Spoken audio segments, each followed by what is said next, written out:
Hello, everybody. Welcome back to the movie Battleground. I hope you guys enjoyed having a couple of weeks off from seeing my ass, but now I'm back uploading to YouTube for you guys to, not watch. You don't have to if you don't want to. I can't force you, but you are here, so I appreciate it.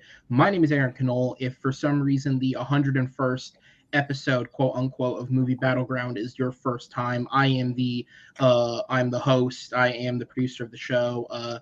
The fancy little title I gave myself was creative director because it's much easier than saying I do everything. And we are here ahead of a new slew of matches after taking a couple of weeks off to discuss kind of the immediate future of Movie Battleground. What is happening? What is coming up? We have some big things. We have a tournament final from our summer invitational happening. And of course, the big thing in this video, what will be the bulk of it at the end, is going to be the bracket discussion of our upcoming fall tournament. Back in the day, for anyone who's obviously a Schmodown fan, you guys know that the Schmodowns thing for a long time was doing annual tournaments at the end of the year. The fan leagues, which of course Battleground was associated with for a long time, followed suit. And so we, following in the footsteps of, more specifically for us, Full Metal, who we were partnered with, but of course all the fan leagues, we followed suit and did as well. I don't know what any other fan league does anymore. I've made it damn well clear I don't pay attention. If I like you, I watch your videos long enough to give you a view, but I really don't pay attention. It's nothing personal. I don't expect everyone to watch all of my 2-hour videos. But I decided I'm going to bring it back because I think it's a fun way to kind of cap off the year, to take the best of the best in the league, or as many as possible, and give them a chance to make that one last run for the title. As we've seen from this previous little mini tournament, sometimes players can come in that you don't expect and get something done. So it'll be an interesting ride. But joining me here on this video, I have 3 guys joining me for this, 2 of whom you guys will recognize as a part of our hosting team. And I'll go to the first one, who's actually had the ability to already host some matches for us, Mr. Chad Webb. Chad, how's it going? Hey, it's going great here. Yep, I host, I play, I write questions sometimes. I try to do it all because this is very fun. Thank you for having me. I look forward to discussing all things debate today. All right. And then another member of our hosting team whose first time in the seat is coming up in just a couple of weeks, Mr. Will Cohen. Will, how's it going? It's doing great. I'm glad to be here talking about this tournament. This is going to be a real banger of a time, and I'm looking forward to all the insanity that's going to ensue. All right, and then also joining us, we have a 4th member of this panel. He is not a host or a behind-the-scenes member of the show, but he is a friend of the 3 of us, so we figure why not bring an extra person in, since unfortunately not a lot of the others who have done this in the past were available. But also, when we get to that bracket, he is potentially someone to look out for. He is John Marr. John, how's it going? Will asked me to show up, so I'd show up. I didn't mean to interrupt Kerry doing dishes, but I'm here to talk about debate.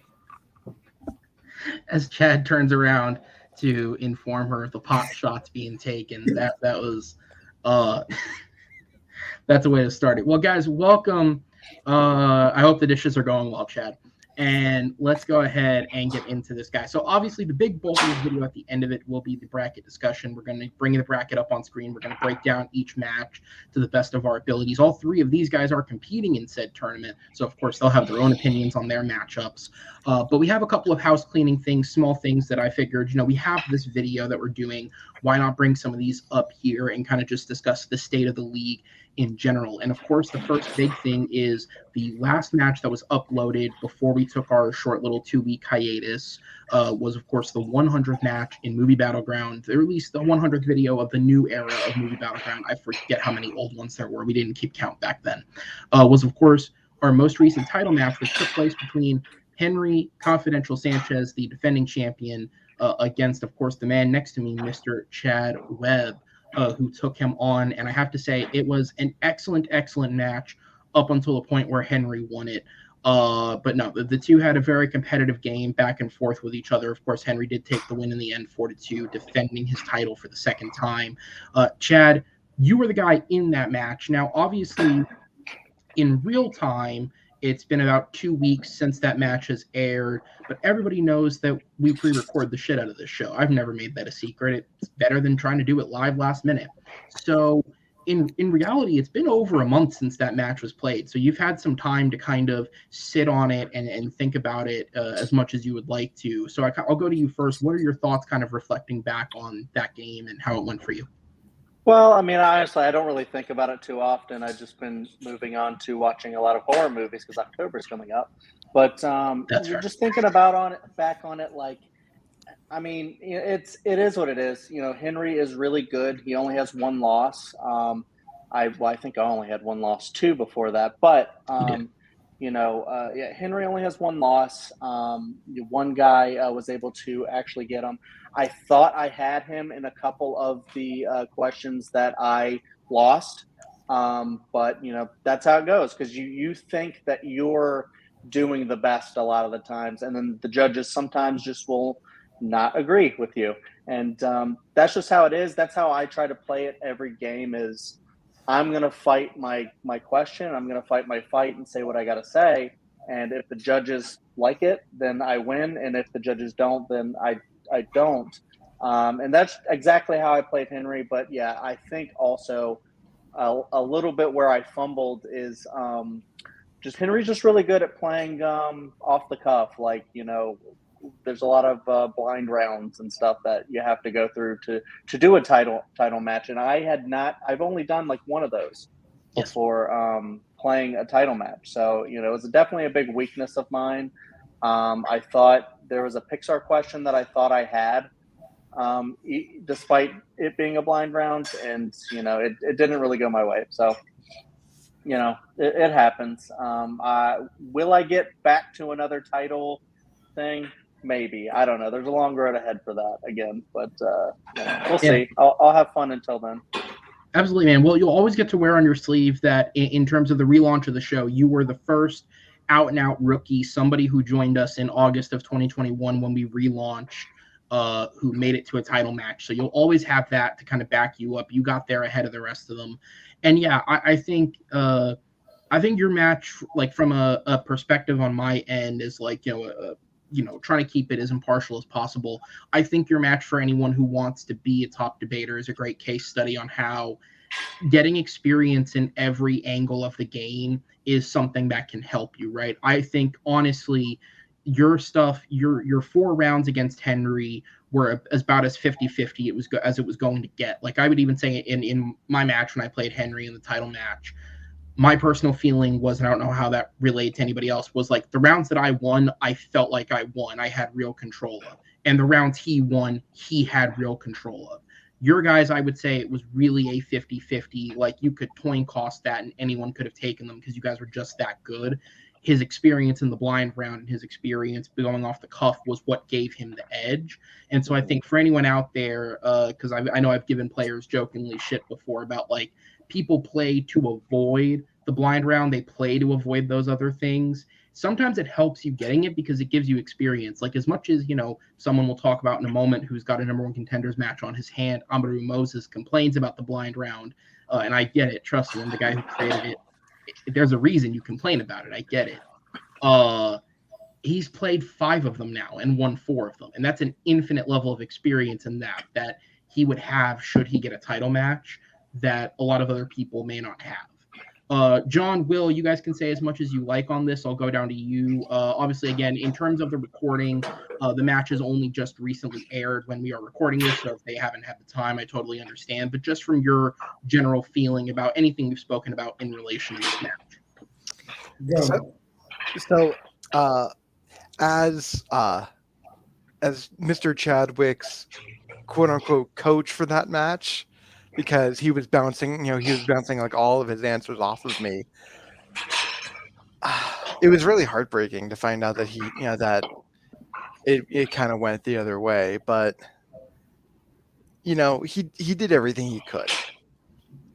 But Henry is one of those players that he is just such an agent of chaos that you can prepare all you can. He is likely going to throw a bomb in there somewhere that you're not going to expect, and you're going to be fighting against the chaos while he keeps going. Yeah, absolutely. It's him winning that match, I would say, is no negative reflection on Chad. It is just all positive reflection on how good Henry has gotten at this over the years. John, I'll go for you for quick thoughts before we move on. I think the one point Chad brought up that's like really important to like the game I'm trying to play, and I think everybody should be trying to play is knowing who your judges are. Like, there's a wide variety of judging philosophies, and you can't debate the same way given the panel you're debating to. So, some people are, they're quality, some people are quantity. So you got to know what you're doing, and then, have your arguments really formulated to present to those people. Yeah, absolutely. And, anybody who's worked on the production behind the scenes knows that as much as possible, I'd say more so I keep the competitors a secret from the judges more than I do keep the judges a secret from the competitors, because most of our competitors are also judges. So inevitably, the way that the behind the scenes of it works, they're going to know who's judging their match if they're paying attention. But yeah, you're 100% right. Like, personally speaking, I've never told anyone that there is one right or wrong way to do it. And if you've ever watched a match, you see that even all three different judges can totally go off of different variables. And I think at the end of the day, the reason that I look on it that way as a producer is because the whole game is opinion. And for a competitor, as somebody who has lost as a competitor, it does suck internally to be like, this whole thing was just about opinion, and I got told I was wrong and lost. Like, that part of it sucks. But also, you can't tell somebody else how to construct their opinion to look at a match. And so that's why the only things that I'll ever do is like, for example, let's say I give somebody an open-ended question that's related to let's say what DC character that hasn't had a movie should get a movie. If I didn't denote to the competitors that they needed to come up with a pitch, I will say to the judges, they were not told that they had to. If they do, that's a bonus. But do not hold somebody to the standard of like one had a pitch and one didn't, so that guy wins. Keep it to what they are saying, because sometimes the pitch is more compelling, sometimes it's not. We've seen it go both ways. Sometimes you bring in a pitch and it's like the more details you're putting out there, the more the project starts to fall apart because so much of it has been visualized and maybe it just doesn't hit the way you want it to. But yeah, I mean, Chad, once again, did you have a point? Go ahead. Yeah, I just wanted to add something to this whole like differing judges kind of thing with, how some judges think differently than other judges. It's just how it works. We're all different people.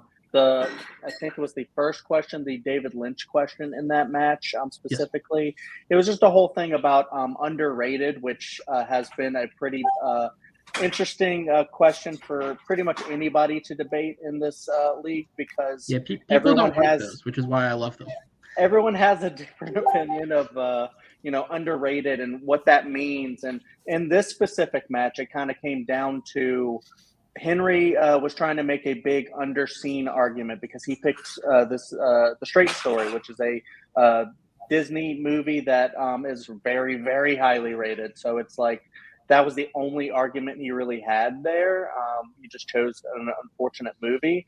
And I think for one judge, underseen mattered to them, but the other judges, not really. So it's just one of those things to where, like, if you can make, even though it's underrated, if you can make a case for like underseen and make it compelling, you can probably sway at least one judge. So, and I think he did. So, but I still won that one, thankfully.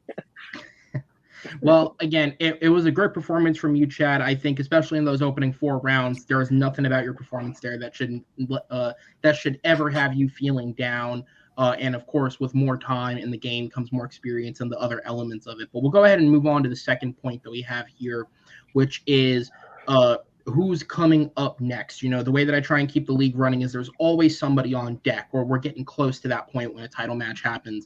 And we do have some people on deck. Obviously, we have this big 16-person tournament that's about to happen, and that will lead to a number one contender by the end, all said and done. But we also have our summer invitational tournament, which was a little mini tournament that was invitation only, based on people who had participated in our bracket submission last year, or if a person who submitted a bracket could not participate, they could choose who replaced them. Case in point, Mr. Webb was one of our participants until he reached a number one contenders match. So he was opted out because of that, and he chose Will to replace him in his slot within the tournament. We have the finals of that match, which is going to be Jeremy Adams versus Amaru Moses. One of those guys will become a number one contender. We also have Joe Fairley, who way back when we did the relaunch of the show, as a sort of retribution for us taking his title away from him initially, was given a champ's token that at any point following that tournament, he could cash it in essentially and challenge for the title. Now, he obviously went on to win 5 straight matches and reclaim that title, which is why he's dignified as a 2-time champ. But he has since lost it, and I can say this publicly, he has chosen to opt out of using that and instead will want to play in the tournament. Following the tournament, depending on how he does, I guess we'll see what happens from there. But he's also somebody on the cards. So I guess my general question to you guys is we'll just kind of quickly run through of whether it's Jeremy or Amaru, whether it's Joe, whether it's anybody in the tournament that you're aware of. Is there just one person to you that stands out as like that person could do a number? You can pick yourselves, but maybe try and pick somebody else, but that's your choice, obviously. I'll start down with John just because he was the one who said something the latest, if that makes sense. I mean, out of the guys you named, I like Jeremy and Amaru for different reasons. I mean, Jeremy just for the breadth of knowledge, and Amaru just for his charisma, which is two different, totally different strengths.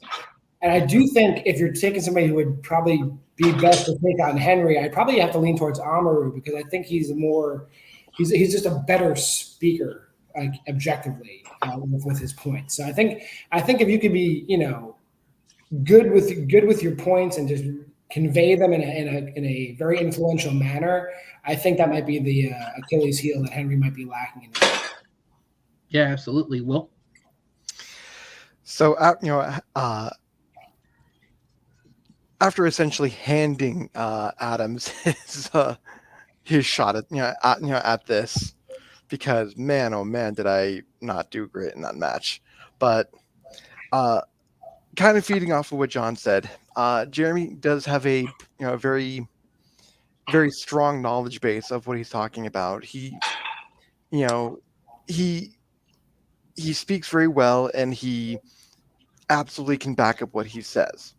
Now, it's not that Amaru can't, but I feel like Amaru can control the room a lot better than Jeremy can, which is why I'm kind of going with Amaru a little bit more, just because Amaru has seen chaos. He is a bit of an agent of chaos himself at times, but he can manage it so much smoother than Jeremy can. Yeah, absolutely. And Chad?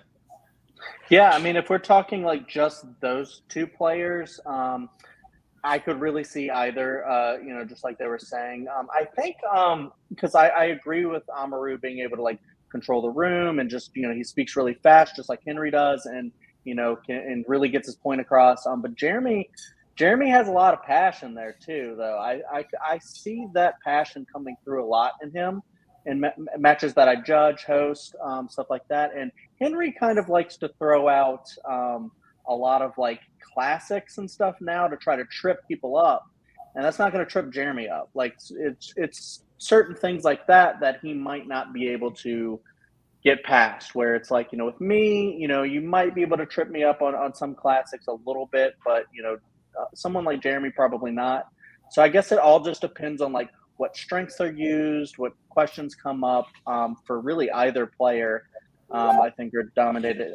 If you wanted me to throw out some other names that I think could actually go and make a run, then I'll just throw out. I think Evan, who is I saw his first match in the new iteration of this, Evan DeGraff, and then I've seen him on the old Battleground stuff before. He's really good. I think he can, if he's not too rusty, he can come and probably make a run. Definitely John. I saw him like play Austin. Oh my God, that match was insane. So definitely, and also like all the high school experience you had, right? Yeah. Will's pretty good. I could see him. Joe, obviously, because he's Joe. He's done it before. Definitely. And then Jay beat Henry. He's the only one to beat Henry so far this time around. So definitely Jay. And I thought there was one more. Oh, I guess Sean or me could also make a comeback and do really well as well. Yeah. Yeah. All right, so we'll go ahead and move on. And the next point we're going to get to has less to do with speculation, and this is more something that is a matter of fact that is happening, which is up until this point, for the first year or so of Movie Battleground, the way that it's kind of worked is I've tried to go as much as humanly possible, kind of equal opportunity scheduling. So unless somebody was in a tournament, which obviously that first tournament ran for a very long time because it was every player initially who was participating, and then we've had the summer tournament. The way that it's worked is if you like when I schedule everyone who's on the active roster for a match. We record all those matches, and then I immediately schedule everyone for another match. There's going to be a slight change to how that works. There will be a new method to the scheduling. So basically, the way that it's going to work is schedules will happen in rotations. And so we'll have two competitors play in a rotation. The person who wins the match will immediately be put into the next rotation of matches. The person who loses has to wait a whole rotation of people to play before they get put back in for matches. Now, what this does is and obviously tournaments are kind of the exception to that, because if you're qualified in a tournament, you're going to keep playing if you win. And if you lose, like in this instance, it may not necessarily penalize them for as long because you're playing in a 16 best tournament. But the general idea is we right now have a roster of about 35 players. Obviously, the champion is a non-active player, so to speak. They only play when you have a number one contender. So that leaves about 34 people. To try and schedule every single person for a match every single round is a lot. And it creates almost a bigger gap naturally before people can get a chance to come back and play. So what this change will do is it basically gives stakes to winning. Like obviously winning enhances your win streak. It boosts you up in the ranking. It does all that for you. But winning means you get to play sooner. So should you lose, it means you'll have a bit of a longer thing. So the example I came up with to kind of give people a better view for it is using my two hosts here. If Will and Chad were to play each other right now, right? Like let's say we recorded it right now and it goes up in rotation one. Now, based off how many competitors we have, how many matches we upload in a month, yada, yada, a general rotation should take somewhere between ideally 2 months, but let's say between 2 and 3. But for this example, we'll say 2 months, right? So if rotation number one takes place in either November or December, and Will wins this match against Chad, then Will is going to get a match in rotation 2, which would take place in January or February. But Chad, because he lost, will have to wait till rotation 3, which would take place in March or April. So losing is not going to penalize you and set you back, 6 months. It's not going to do anything like that. And I still have the approach of, an equal opportunist in terms of scheduling. There is a roster cap that I have in my mind. There is a point where when we hit it, that is too many, and we will stop adding people. But generally speaking, my approach to this has always been I want everyone to feel welcome.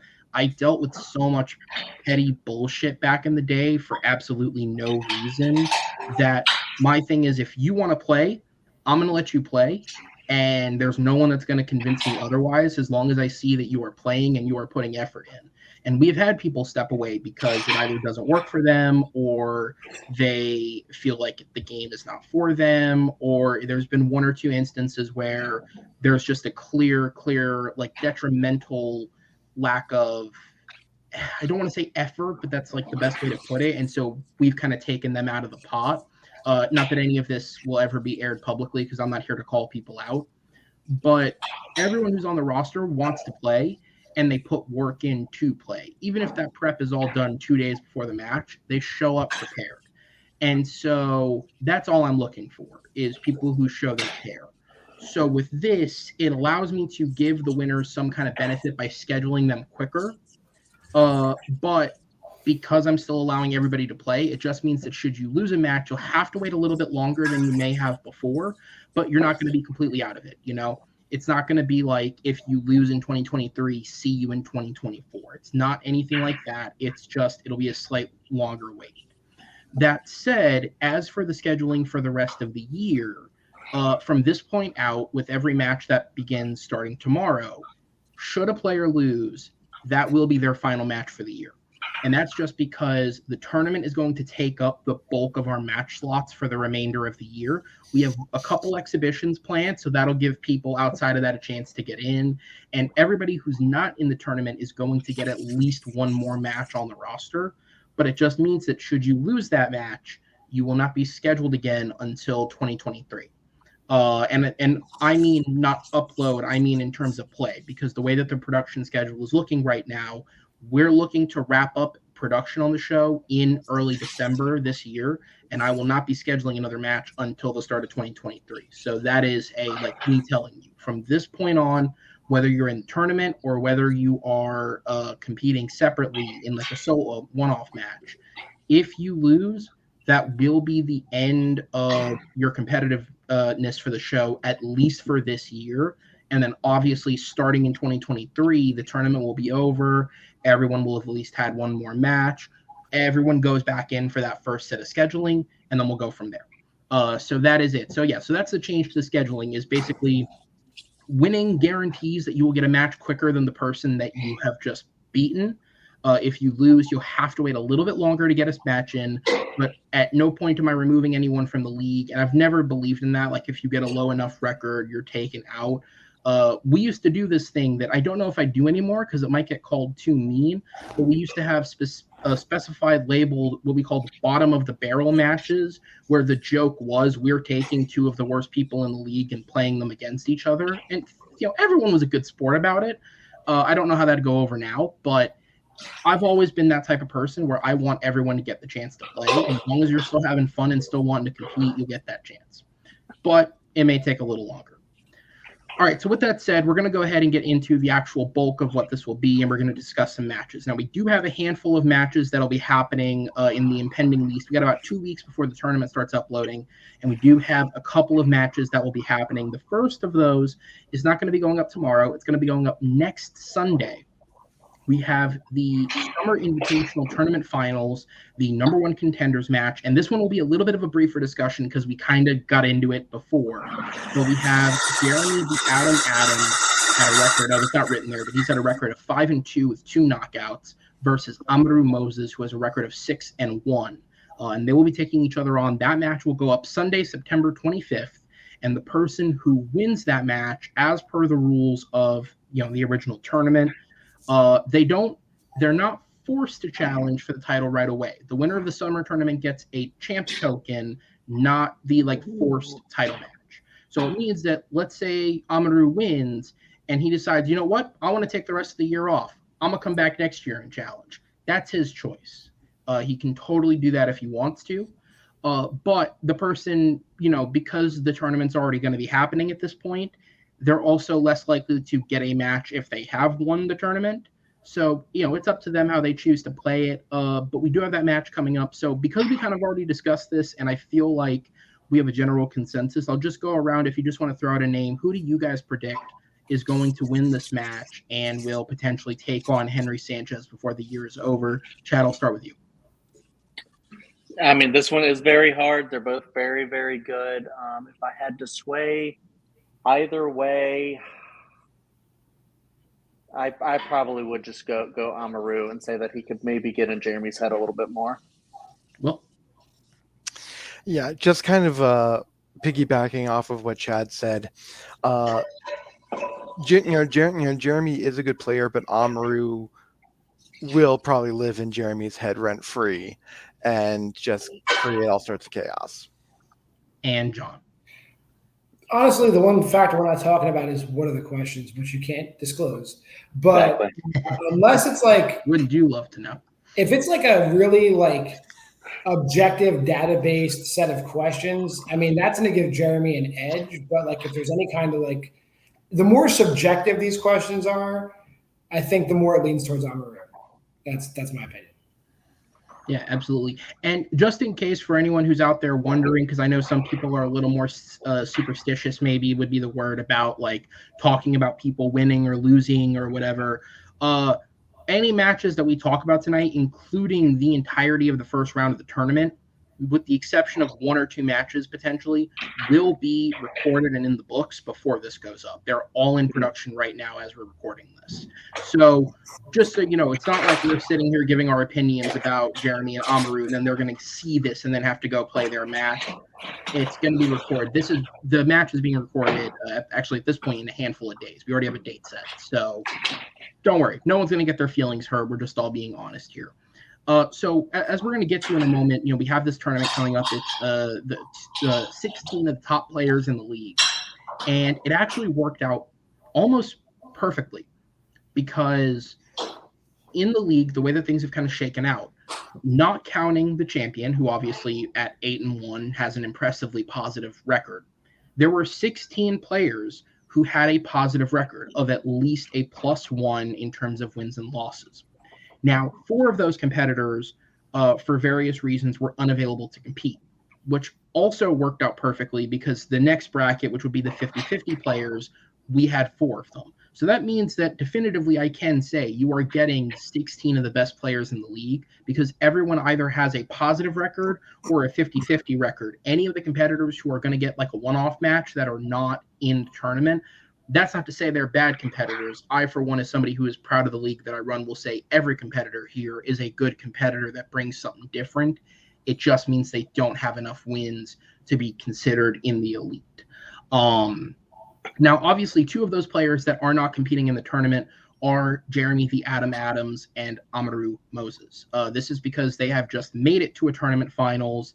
It doesn't seem fair, especially should one lose or the winner opt not to play the title match, that they get to turn around and then make another run for it. So they are being eliminated from the tournament. The third person that won't be participating that does qualify at a record of 4 wins, 2 defeats, and 1 knockout is myself. I am not playing in the tournament, and this was simply a decision that I made because I wanted to give an extra person the opportunity to play. At the end of the day, based on rules that I set up way back in like May and June of last year when I wasn't even supposed to play, I ended up playing and then ended up finding my way to a title match. And I hated every minute of it. I mean, I enjoyed it. I like debating, but I hated every minute of it from a producer perspective. So I don't want that to happen again. So I'm also sitting out the tournament. The fourth person who will not be participating in the tournament is Madi or Raymond, who anybody who's been with us since the first run knows that, we all kind of joked last year at the start, oh, Madi was the guy. He used to be like 2-9, but he always played or whatever. Madi went on a really solid 4-win streak, made it to the finals of the 1-0 bracket before losing to, including beating the man we were just talking about, Jeremy Adams, before falling victim to Joe Fairley in the match that won Joe his title back. Madi is not participating because there were scheduling issues that were identified ahead of recording. Now, I'm not going to go too much into it. That's for him to discuss. It's not bad. Madi is actually entering a career in the medical field up in Canada. And when we were kind of discussing the layout of how the recording would work, we figured ahead of time it's going to be very complicated to make sure specifically, should he continue to win, that every month there is a match. Obviously, there's a reality in which he may not win the first match and he's out of the tournament round 1, and that's not an issue. But we didn't want that to be a dependency. You know what I mean? I didn't want him showing up with any thought in his mind that losing might be better for the league. That's not how I want people to think. So we made a choice to have him sit out as well. Now, in doing so, I gave him a list of competitors who were, the top of our, -1 opponents in terms of record. And I said, pick who you want. You can have any one of them because, you're probably only going to play one more match this year anyways. Pick who you want, and I'll give you your opponent. And he decided to go with somebody who was not on that list. So that match, which will be going live tomorrow, the first match in the set of new matches, is Madi versus myself. He had the gall to turn around and say, What about you? Can I play you? And here, we'll take it one further. For any of you who remember the first match that I played Henry against in our tournament last year, Medee wrote that match. Medee then follows up asking to play me, going, and we're getting Henry to write this shit, right? So Henry Sanchez will be writing and hosting this match. And without giving away any details on the questions, I can promise you that man wanted revenge for something. I don't know what I wrote to piss him off, but that guy came at it, man. That guy wrote some questions.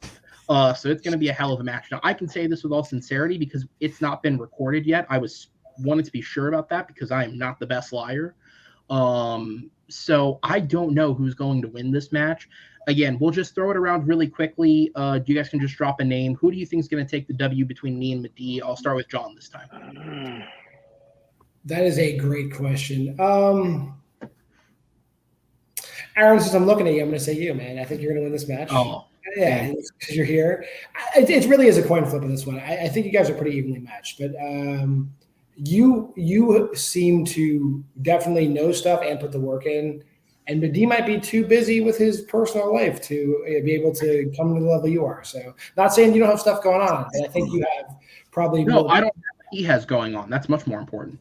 Yeah, I think you got more prep time in the bank aside from running this whole league. So I'm going to go with you. All right. Well. All right, so I don't want to completely sound like a kiss ass, but I'm also going to go with you, and here's the reason. Please bring it. I was a judge on your match against Jay Burns, and Jay Burns, as we all know, is also an agent of chaos. But even though he's such an agent of chaos, you still worked him like a puppet half the times, and it was just amusing to watch. Like every single time he just tried to throw a big wall of sound at you, you're just like, big salient point right there. It's like, no, like you're a very no nonsense player, and I think that's going to give you the edge here. All right, and then Chad. I don't really have much new to add to this. I agree with both players or people down there, also players. John said you're evenly matched. I think you guys are. But I also agree with Will that like you definitely like always know everything about the questions, and you just like like Henry's kind of like a freight train a lot of the times. Austin, those types of players, you're kind of like that as well, just like very articulate and just explaining everything like super well. Like I even remember when you you're debating Henry on that Saw question or whatever, and he was like, how did you like like not really know that much about these movies and still almost like defeat me in that, like explaining that like trap thing? And I just you just did a really great job watching a Saw film. I'll tell you that one. I did not watch those fucking. He. I'll tell you behind the scenes. He in the chat match when we set that up, his exact words when he sent that were, "Because I know you'll never watch them." Saw. And I said, "Bring it, baby. Let's go." Still lost. But yeah, I mean that just shows like what kind of competitor you are, and but like Medee is also very scary. But I think like when he kind of comes to a question that he might not have prepped for a lot, I think you could probably have like a big edge.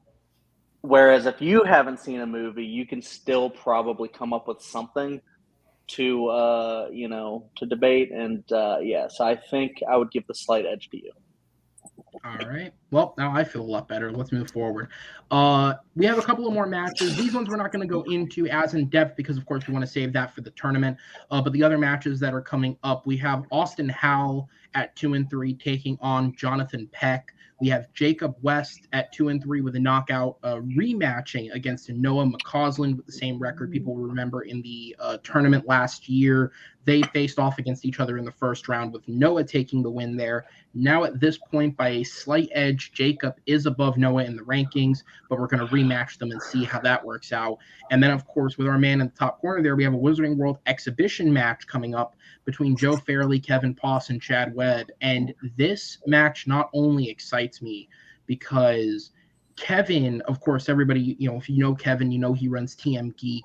When it comes to geek knowledge, when it comes to geek stuff, his level of knowledge is elite. Like when I talk to him about things, he knows a lot about when it comes to stuff like this. But also, in addition to that, we have 2 champion level players in Joe and Chad, both of whom participated in title matches this year. Joe, obviously a 2-time champ, but also all 3 of these guys have played each other in some shape or form. Joe has played Chad, Kevin has played Joe, and Chad and Kevin really want to play each other. So here we have. We've played in a drunk match before. Oh, you did have the drunk match. Yeah. That's right. So yeah, in some form. In some form, these guys have all played each other, so it'll be a fun time, I'm sure. And here, I'll throw one more out for you guys. It's not going to be me hosting this match. It's going to be someone who is much, much more knowledgeable in the Wizarding world. The great Amaru Moses will be handling the duties on that one. So you'll have somebody who actually knows what they're talking about with those matches. I like those movies, and I read those books when I was like 6, but not now. We're going to go ahead and move. I read those books when I was 6. That's a load of bullshit, isn't it? We'll go ahead and move on. So let's get into the tournament. Let's actually get into the tournament now. Let's talk about how it's going to work. So the tournament will begin airing Saturday, October 1st.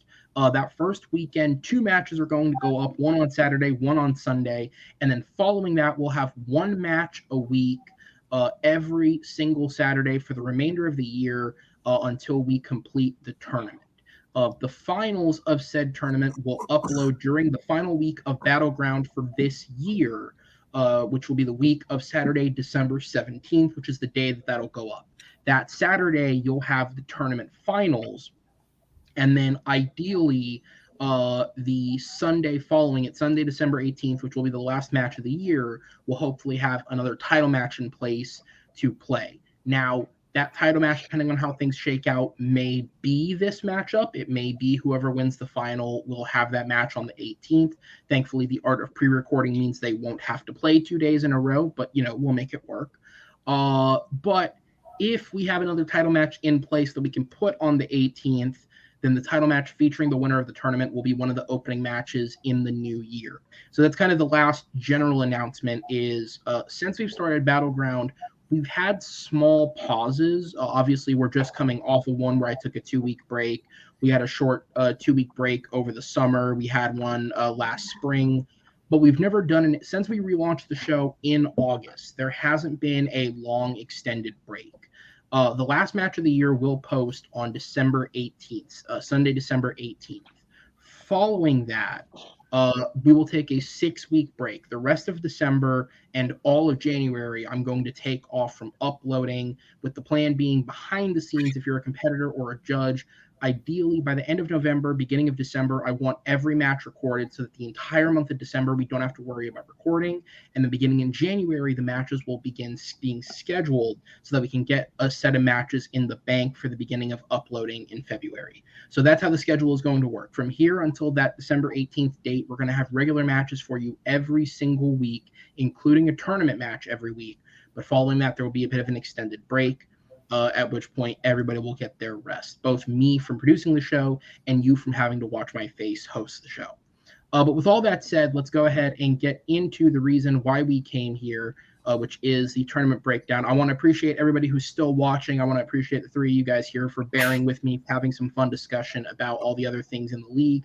But let's go ahead and get into it as I go ahead and bring the bracket up. And we're going to go ahead. We'll zoom in on this a little bit so that we can see it a bit better.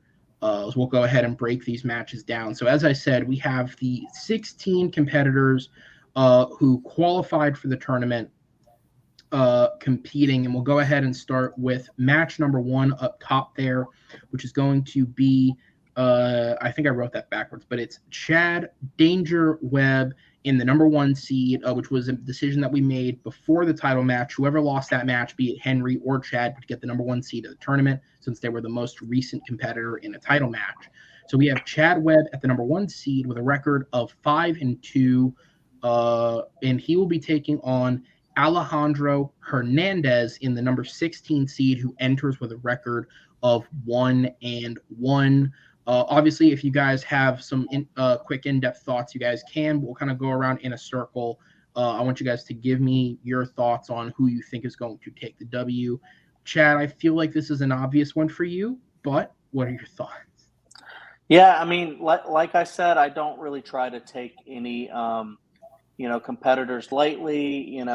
Any given Sunday, even if it's not recorded on a Sunday or released on a Sunday, for any player, really, it just comes down to the questions, the judges, and how people argue on the day. And I like Alejandro; he's a really cool guy, and I think it's going to be a very chill match compared to what went down with Henry.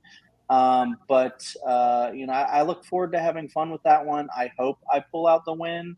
I think I will, but like I said, you never know. I mean, it could come down to a blind round, maybe. I don't know. I don't want to sit here and just like say I'm gonna be the best, and it's just I'm not really that guy. So Yeah, that's fair. I just look for a fun match, and I hope I win.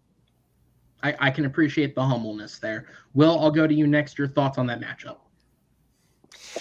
So whenever I see anything like this, where there's such a disparity between the seeds, especially with especially with such an unknown quantity as Alejandro just really starting his Battlegrounds career, I kind of want to throw a wrench into the things and just say, I'm going to root for the underdog. But I've seen Chad play enough times to not give him the leg up on this one. I think it's going to be close, but I think that Chad's still going to win. Absolutely. And John?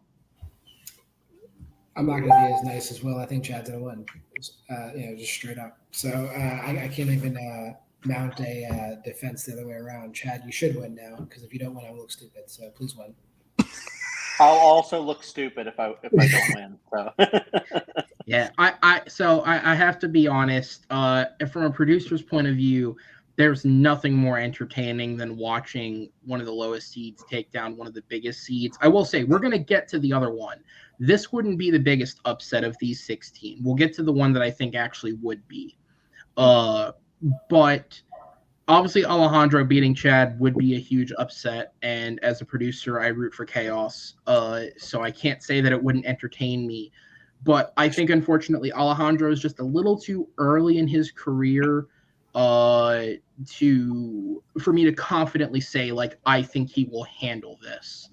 So I'd probably also bet on Chad there. So we'll go to that second match there. We have the 8 seed JPO Jordan Owens taking on the number 9 seed, the arsonist Jay Burns.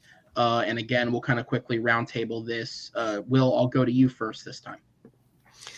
I'm going to start off by saying that if somehow Jordan actually wins, then he's probably going to change his initials to mean Jay's pissed off. But this is kind of the complete opposite. For as close as seeds as they are, I kind of feel like this one's going to be a bit of a bloodbath. Fair enough. So he's picking Jordan. John, Yeah, I'll go to you. Who gets your vote? I'm going to go with Jay. I've watched both these guys debate. All right. Again, it might come down to the judges, but just the way they debate, Jay shows up with like a game plan. JPO is more of a go with the flow, but can definitely do it very well kind of guy. So if Jay preps as much as he normally preps, I think he has the advantage in this match. Yeah, I would say I think this match will be one of the most entertaining of this set. But again, as a betting man, I would probably say Jay, only because as the guy who last beat Jay, I know he didn't like the fact that he lost. And I think if there's any amount of energy that he's able to bring, because he's also a guy that works a very tough and demanding job, if he can bring any level of energy to this, I think it will absolutely turn on Jordan, who I love as a competitor, but I think he definitely excels in a much more casual pace, whereas I think Jay will be out to eviscerate as much as possible. And then Chad, last one before we move on. Yeah, I mean, well, you can definitely bet that there's probably going to be some sort of Kevin Smith question, and maybe Adam Sandler as well. But I would say Jay, just because, like you guys are saying, Jay always like attacks every question, even if this isn't a strength of his or something like that. He always attacks every question with some sort of like angle, and he just like fights it hard, and he's just very deliberate with his words. And I've seen Jordan like falter under pressure, specifically against Jeremy when they were talking Billy Wilder one time. He just like really just kind of gave up. And that's like one of the worst things you can do as a competitor. I've seen it happen a few times in this new iteration. I think Jordan has come a long way. I mean, I played him and he was pretty tough. I got to say, against me. So I think he could maybe give Jay a run if Jay's not prepared for him, but I would give Jay the edge for sure, because I think Jay could probably go all the way. All right, and then we move on to the third match there, which this match has to be, in terms of two opponents, the biggest unknown quantity in terms of both of these competitors. We have the number 4 seed Evan DeGraff versus the number 13 seed Shannon Briggs. Obviously, if you guys were around for the relaunch, I've talked about Evan DeGraff. He was one of the guys, if you watch the credits, his name is at the end of every credits that we do, because he's one of the guys who originally helped launch this with us back in 2017. He also went on to become the first champion of the league in the original title match that we had, which also featured someone we've talked about, Mr. Jeremy Adams. He was a part of that matchup. And since stepping away from the league, obviously, he took a few years off. He came back last year with the intent of sticking around. He played one match against Steve Mesa, which he did win. But then for personal issues, personal life-related things, he had to step away again. And it was kind of a decision between me and him that he wouldn't come back until he felt that he could really commit. And so when it came time to like, okay, we're going to bring him back in, I said to him, kind of jokingly, because I didn't know if he'd go for it, I was like, technically you're 1-0, and the way that the bracket works, the way that the rankings work, that would put you in the tournament. And he was just confidently put me in. So that's why he's here. And he will be taking on Shannon Briggs, who, as I said I'm putting up the Facebook post, as I said, at one point, Shannon was statistically the best player in the league who had never won a match. He was 0-2 both times he went to the blind round. And I believe in at least one of those matches, it was a split vote in the blind round. So that's the best you can be while not getting a win. Now he's on a 2-win streak. So it's a mix of Evan's a former champ, but he's also been out of commission for a year following playing one match after being out of commission for a few years. And Shannon is a different competitor to Steve, who was making his debut against Evan. Shannon's on a 2-win streak. So as much as, I've said publicly, Evan became a very good friend of mine years ago doing this, I'm always going to support him on that level.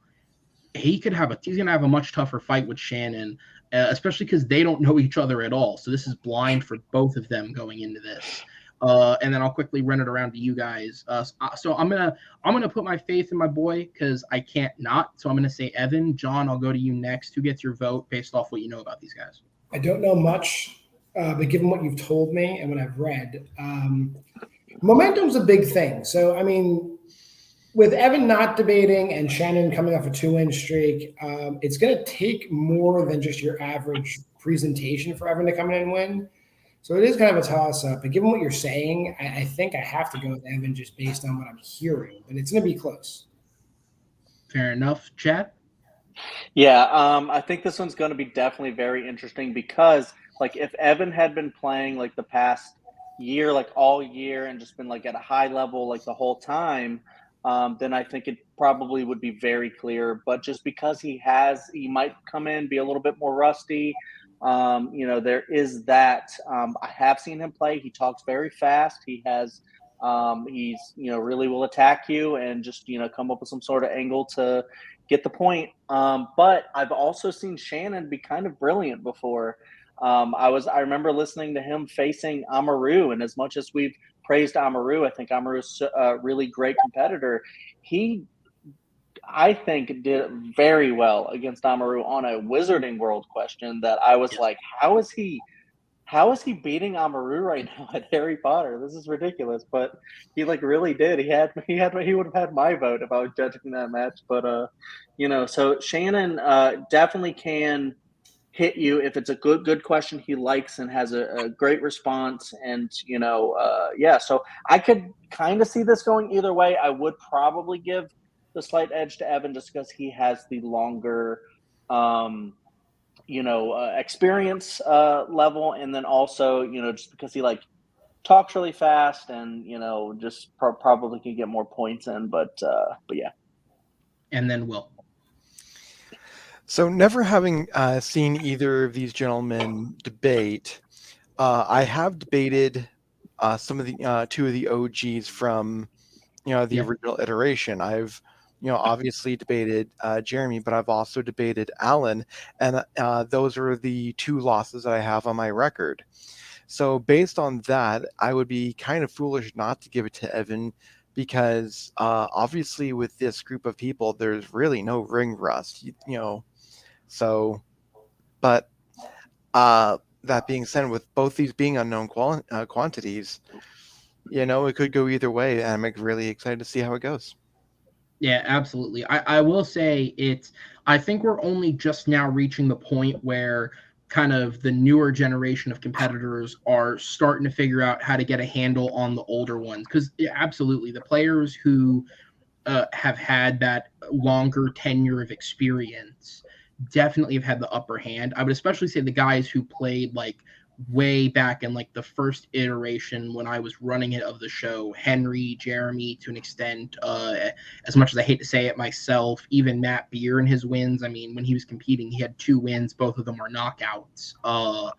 Because I feel like back in the day, the style of debating was just so much more aggressive. Like if you go back and watch some of those videos, even in the friendly matches, we are just going at each other. And I feel like a lot of those guys have brought that energy into this. So it's a meshing of not just styles, but also energy that people are bringing. Whereas nowadays, I feel like everyone's just a lot more reserved.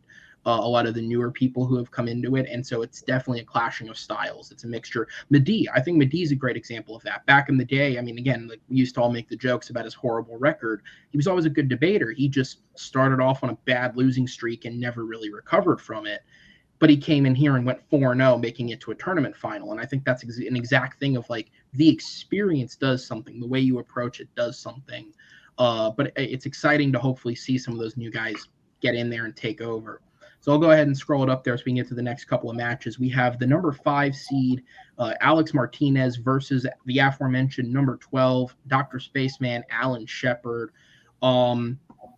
This match is going to be tough, man, because Alex obviously only has 1 match under his belt. He made his debut against Ryan Payne earlier this year, and the decision we made behind the scenes with that match, because it got played later than the other matches due to a scheduling thing that we were aware of, whoever won that match was going to get a slot in the tournament. It was something they had both agreed to and were cool with. So Alex won that match knowing he would get this.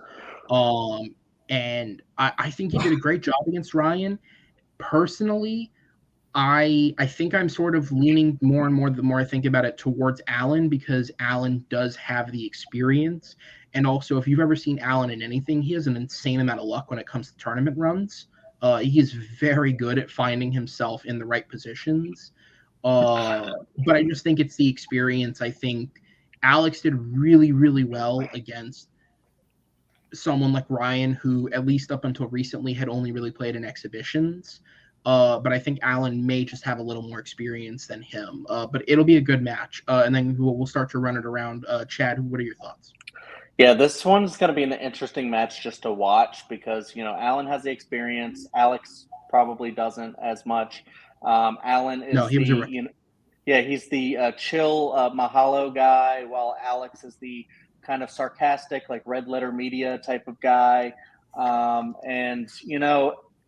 It's just going to be interesting to see them debate. I'm interested to see if Alan's experience level will be able to, because I've seen Alex debate and I've been really impressed with a lot of his takes and a lot of his ways. Like he'll come at you hard and will not, like he's like the total opposite of me. He's like not going to be apologetic about any of his opinions or, really nice at all. I don't think so. If Alan can bring that back and like show the confidence towards him, then I think it'll be a very, very close match. I don't know. I mean, because I've seen Alan win, but I've also beat Alan. So I was going to say, we have 2 competitors here who have played him. One beat him, one did not. I'll go on to Will. What are your thoughts on the match?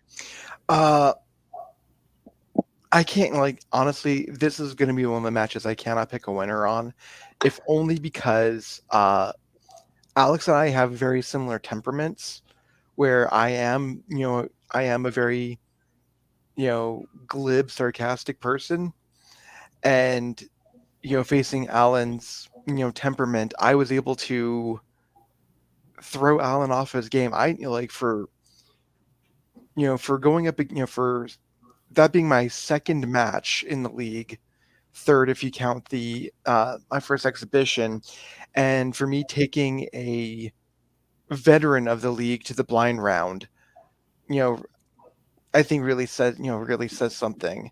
And so I can't, while I want to give Alan all the credit in the world for being such a tough competitor, I'm not going to discount Alex either, because with the right temperament, Alan can get thrown.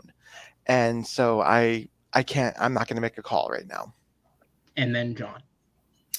Yeah, I know Alex pretty well. I mean, I've dealt with Alan as well in certain, channels here, but I know Alex pretty well. I think Alex is just real smooth, and he definitely has that attitude that could probably get under somebody's skin. So if he's gonna come and just be Alex, I mean, sky's the limit. Like, but I got to see how much he turns it on. I'm gonna go with Alex.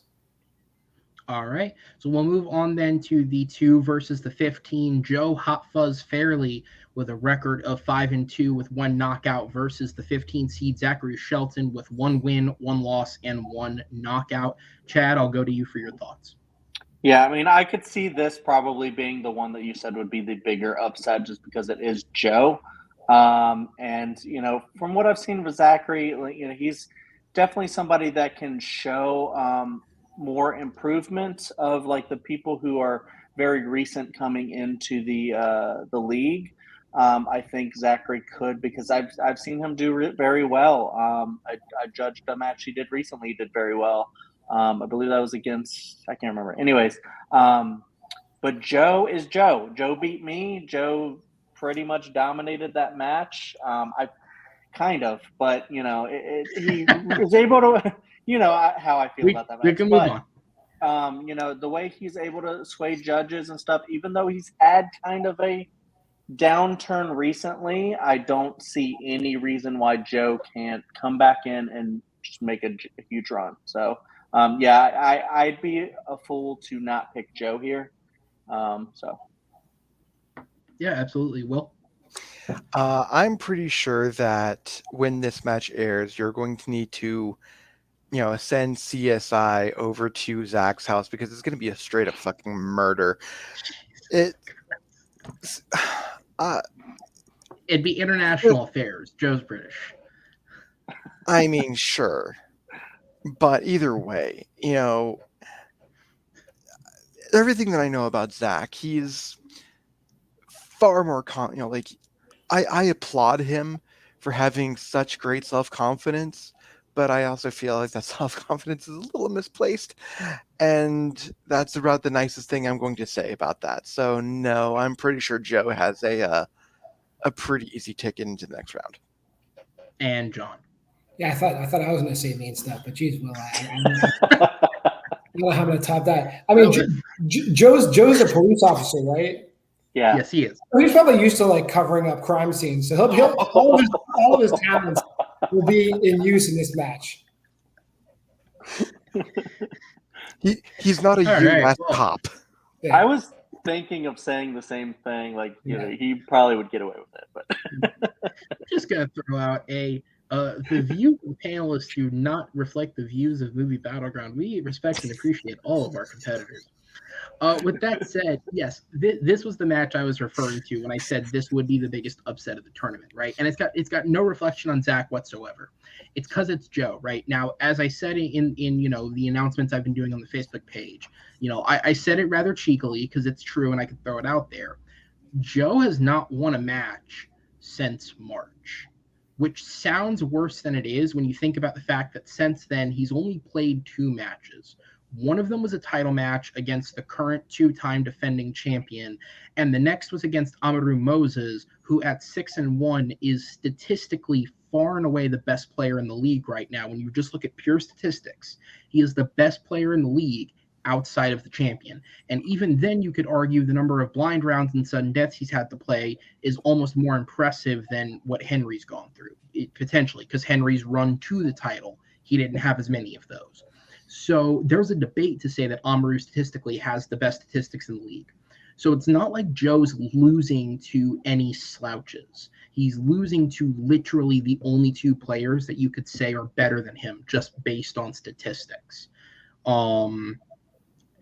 With that said, though, I agree. Zach has confidence within him. I will say that confidence, I don't think it's complete blind confidence because, I'll put this out there. When he won that match by knockout, he did say to me afterwards, he was like, if there's an opportunity for it, I would love to play a higher opponent, tougher opponent, kind of put myself above my weight just to see what happens. And I said to him, well, that's not how that works. Because at the time, he wasn't in the tournament. That was before we'd had everything solidified and we found the place with taking myself and Mehdi out to put him in the tournament. Now he has that opportunity. And I think he's going to approach it with everything that he has. It's just, again, if you're a betting man, it is hard to bet against Joe, considering who he's beaten. I mean, again, I hate to throw it back at you, Chad, but he did knock you out, and you are a previous title contender. That's impressive. Yeah. He's also beaten other great competitors. He beat Jay Burns, the only guy to beat the champion. Joe beat him. So it's like there's an impressive amount of wins on Joe's record, and his only losses are to the best in the league. So it's hard to bet against him. That said, if Zach wins this match, I will forever give him permission to say whatever he wants, because that is a bragging right you can carry with you forever. We'll go ahead and move on then to the 6th match down there. We have number 7, Sinister Alec Miller going up against the number 10 seed Andy Sweet. Will, I'll go to you. This is another match for, at least for me, of two unknown quantities. I've heard Alec mentioned before. I've meant to go back and watch his matches, but there's only so many hours in a day. So I'm not going to pick a favorite on this one just because I really don't know either of these players. Fair enough. John? I'm going to pick Alec because he has a cool nickname. I mean, Sinister is a great nickname. And he's the higher ranked person. So, I feel that that's the way we should go. Again, I'm in the same boat as well. I'm not too familiar with these guys. But, I'm a great guesser. So I'm going to say Alec Miller. Guessing is a skill. This one is an interesting matchup just because both of these guys come in here. Obviously, they come in here.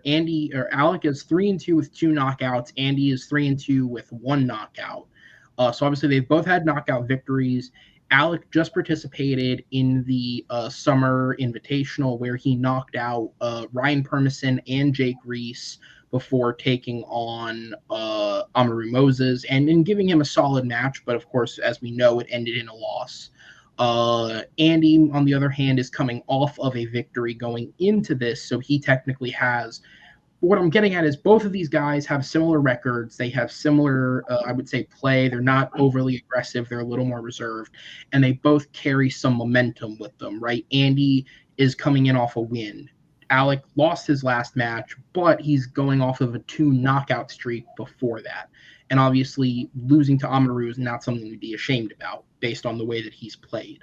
So I think that it's going to be a very, very tight match. Again, if I had to place a bet, I'd probably put it on Alec because he has I think his knockout win against Ryan is, considering Ryan's a former 2-time debate champion, not a movie Battleground champion, I should say. He's never won movie Battleground.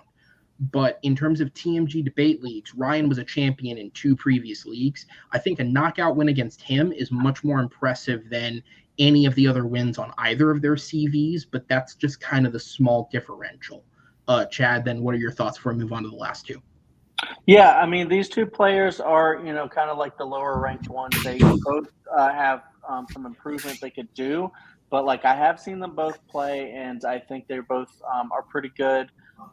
Just like you said, him winning against Ryan, it was pretty impressive. I've played him in horror trivia and stuff like that. If he gets some like good horror questions in there, he could probably, definitely do some damage. And just like you all were saying, he's slightly higher ranked, so he has that little bit more experience there. So I would give it to Alec slightly. All right, and then we'll go ahead and move into the last two matches here. We have John Marr in the 3 seed 2-0 with 1 knockout versus Caleb Mashed Potatoes Hansen with 2-2 on his record. It naturally works out that, John, you are up first on this time. I don't have to force that one. So I will go to you. What are your thoughts on your opponent? I watched his last match. He was in it.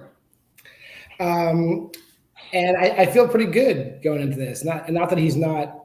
He speaks English, which is a plus. And I feel that I should be okay.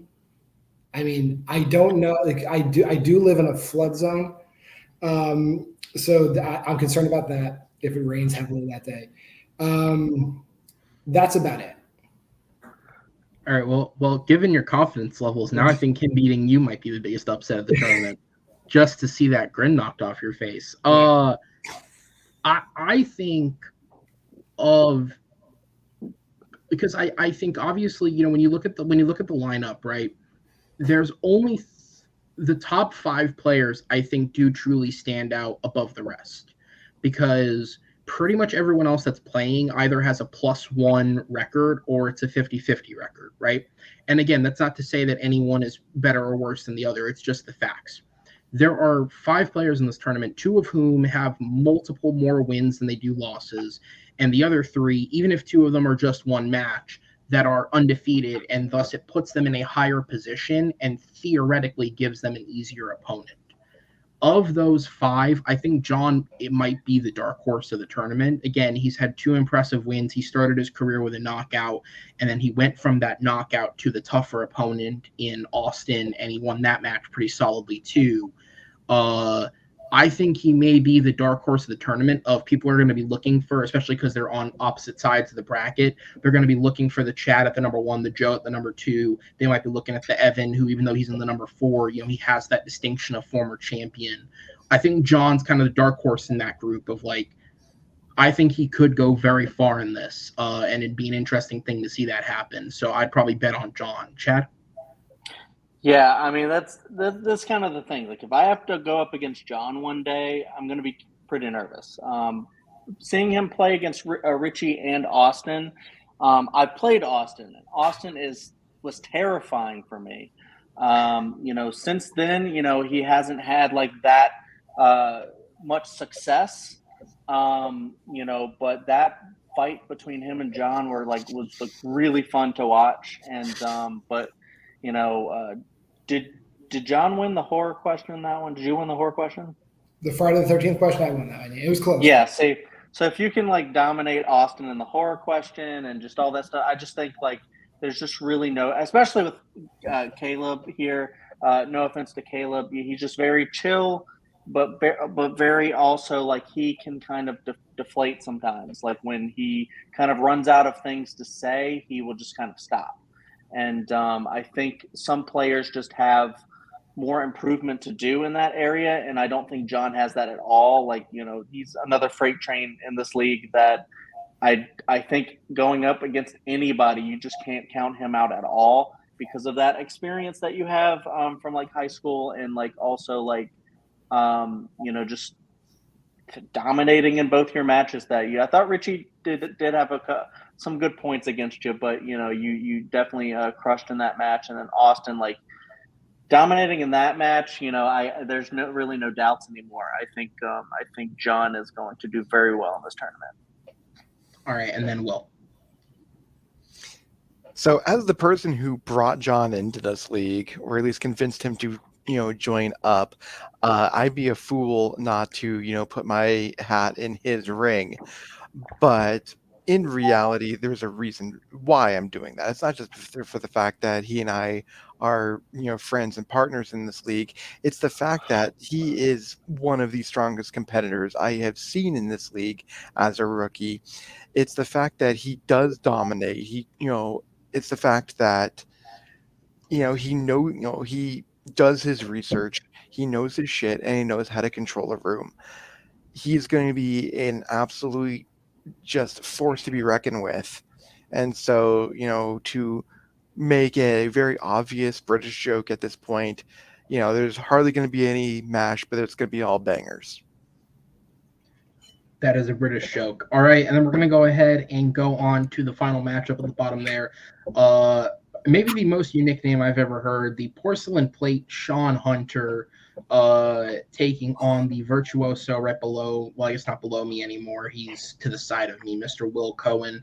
Will, I will jump to you first just to get your thoughts on your opponent, whatever you'd like to bring out here, and how you feeling heading into that. So I'm not going to lie. The first time that you told me about this, I did ask you what I did to piss you off and what I could do You to make did. amends. Just because For what it's worth, people, he was told immediately after the Jeremy match, so that probably was part of it. Right. And but the reason being is that that Jeremy and Sean have one thing in common. When they are passionate about something, they talk a lot. When they think they're going to lose, they talk even more. And I'm going to say this, which may not be fair, but I'm going to say it anyway. I feel like the biggest reason why I lost that match to Jeremy Adams is because he didn't give me any room to talk edgewise. And so trying to combat Sean, which I know who will not give any quarter when it comes to things, especially in the open debate, that's going to be hard to compete against. But in terms of eloquence and knowledge base, I think at the very least, am his equal. And so I feel that while Sean has proven himself to be a very good competitor, I, as kind of the unknown quantity coming into this league from the jump back in December 2021, I think I have kind of proven that I'm not someone to take lightly either. So I'm not, obviously I'm not going to say one way or another who I think, because I'm still not sure. But I think this is going to be one of the matches that you're going to want to watch for sure. I would agree with that. I mean, for the sake of my league, I would say watch all of these, but I agree with that. I think your guys' match, especially because again, tournaments have like a seed separation, so you're kind of taking guesses at everything. I think your guys, it's your match and it is the Alec Andy match, I think, are the two most equal in terms of when I look at you guys as competitors, when I see how you guys debate, when I look at what you guys have talked behind the scenes about how you approach like the prep or the studying. I think this is one of the most equal matches that we have. I think Sean, for me, is a competitor where it's very easy for me to put faith in him, but it's also very easy to see where he's faltered. I mean, he ran through the tournament last year, as we said in our opening Reborn tournament. He was the only rookie of the final four competitors. He was the only rookie to make it that far. He was kind of the elite rookie before Chad beat him to make it to that title match. And then definitively, I would say Chad would be the number one now of the rookies. And that's the thing is, in his very short career, based on the paths that have been given to him, Sean has made it to two number one contenders matches. He has not been able to make it any further. And so it's easy for me to, and again, I would say with no disrespect to Will, if I were to place a bet on it, I would say that Sean is the easier bet because I've seen him play top competitors and heavily compete or win. I mean, his first match, he went up against a former champion. And I mean, I've had more people argue and say that Sean should have won that match over Grant than I think any other match ever. In terms of like what the final decision was and what people think should have happened. But with that said, I think that if you were to take it, Will, I would bet on you to get further because I think you'll have the drive once you get past that first match. But again, in terms of just simply looking at it, I think Sean's had the higher wins, so I'd bet on him first. But I think if you win, you could make it further because he hasn't gotten over that hump yet, whereas I haven't seen how you will do against it, if that makes any sense. You do not need to kiss my ass whatsoever. If you No, think no, I'm I going to mean, lose, then I just have no reason to kiss your ass. You can kiss mine. Chad, I'll go to you. Who gets your thought? No, yeah, I mean, you made some great points here talking about how evenly matched they are. They're just two kind of different players, actually. Sean has that, thing where he's gone up against really good people and has won, or at least done really well. Maybe should have won, who knows.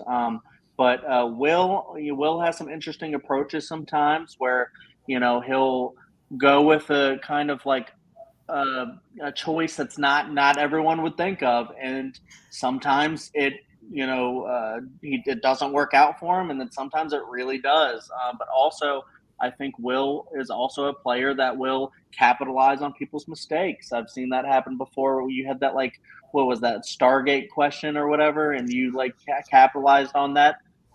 Your opponent's mistakes, where you're like, I didn't even watch the rest of the movie. Oh, it was Matt Beer. And it was like, I didn't even. No, it was. Was it Matt Beer? Who was it? Oh, fuck. Now, it wasn't Matt. Oh, shoot. Who was it? Anyways, you capitalize on somebody. That Will played? Yes. Was that your first match? That was my first match ever, yeah.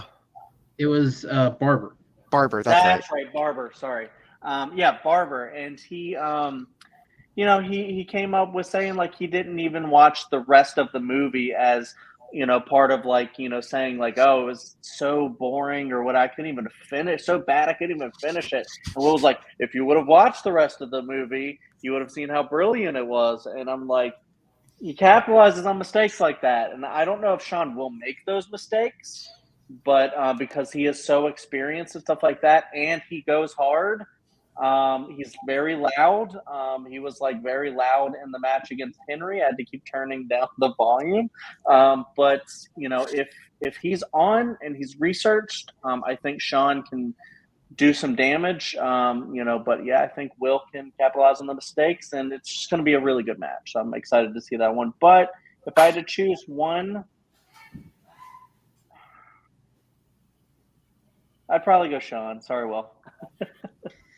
And John for the last opinion. I think when Will says, that he's the one of the few weaknesses in his game is that he's too nice and he allows other people to talk too much. If he just basically tells Sean to shut up and starts talking, I think we're going to see a whole new Will Cohen, and he'll just win. I think he needs to throw more shut ups and you're done talking, and like, if I can speak, sir, in the matches, then Will's going to win every match. And let me also throw out there that I chose Will to replace me for a reason. I would love to see him do very well. So, absolutely, let's guys. hope. Well, that is going to be that does matches. answer a question. That does answer a question I have been wondering: is if Chad actually made him, actually regretted choosing me to replace him. No. For what it's worth, he would have got nothing if you had won anyway, so it wouldn't have made a difference. But no, guys, so that is it. So obviously, it's a tournament. There's 15 matches total. We could keep going all night and throwing out scenarios, but that's not for us to do here. That is for you guys to do, because it brings us to the final point of the video, which is right now on the Facebook page. While you guys were watching this video, a post went live announcing and publicly putting out the bracket that I have just been looking at. The website is challenged. I'm sure you guys have all dealt with it. If you submitted a bracket before for the first tournament, you've dealt with it. I know other people in the community have used the website. It's probably one of the best ones to use for something like this. If you're watching this video or if you see this on the Facebook page, submit a bracket. Turn a bracket in for the tournament, because you never will know what came of it, right? The top three competitors, because obviously last year there were two brackets for the two respective tournaments. The top three finishers amongst those brackets got to create and produce their own matches. Chad was one of the benefactors of that. He got to put together his own match, pick the opponents. Now, not pick any two opponents. It was structured somewhat, but I give him a list of potential opponents. He got to pick the two. He got to write the questions. He got to do all that. We also had Madi and Jake Reese got to do that as well for their finishings. So you never know that. We had the Summer Invitational. I personally really enjoyed seeing these put together. The views on those matches told me you guys like seeing those potential matchups. Maybe something like that happens again. Maybe submitting a bracket is all it takes to get you a potential shot at something. If you're a competitor on the lower end, maybe that's your time to shine, right? Obviously, it didn't work out that way this time around, but we had Jake Reese, we had Brian Nussbaum, players who were kind of in the negative going into this. Maybe you can be the player that gets that chance, that can use that and take it to your advantage and get that shot to go on further. You never know until you try. So go to the Facebook pages, either TMG Entertainment or TMG Trivia. If you're not joined either one of those, I submit information to both of them. Click the links to submit your brackets and get those in, because it may just benefit you down the road. And if not, it's a fun time as well to see how well you did stack up against the other people who submitted and see what happened. But with all that said, guys, again, the brackets are available on the Facebook pages. It's also, for what it's worth, been in the link of this video the whole time. I just didn't tell you. So if you read the description, you've been able to submit since the start. Good for you. But it is there, so you guys can go check that out.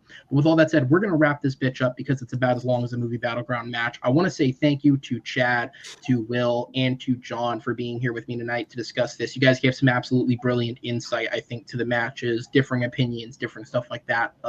Some real hard roasts, man. God forbid if Zach Shelton wins that match, he's coming for all your asses. Jesus Christ, that was personal. Will says, bring it on, baby. So we'll go ahead. But yeah, thank you guys for being here and providing some great commentary and insight and being a part of this with me, because nobody wants to hear my voice prattle on for an hour and a half. It's great to have other opinions to toss in there. And thank you guys again for being here. Guys, if this is your first time watching a video, the other videos are actually debate matches. We don't just talk about debate matches. They happen. So be sure to tune in, check those out, because we have a lot of great options. And as I said, tomorrow we have myself versus Madi or Raymond. It is sure to be a match. How good a match, I don't know. Will I be as prepped as these guys think I'll be? Will Madi wear pants? Will Henry just spend the whole time insulting us? So many questions to answer. You will never know the answer to if Madi is wearing pants. Only we behind the scenes will know. No, we won't. We don't ask, but because we just assume. All that said, though, guys, like the video, subscribe, and come back for more Movie Battleground. On behalf of my fellow panelists here and producers at the show, my name is Aaron Knoll, and we will see you.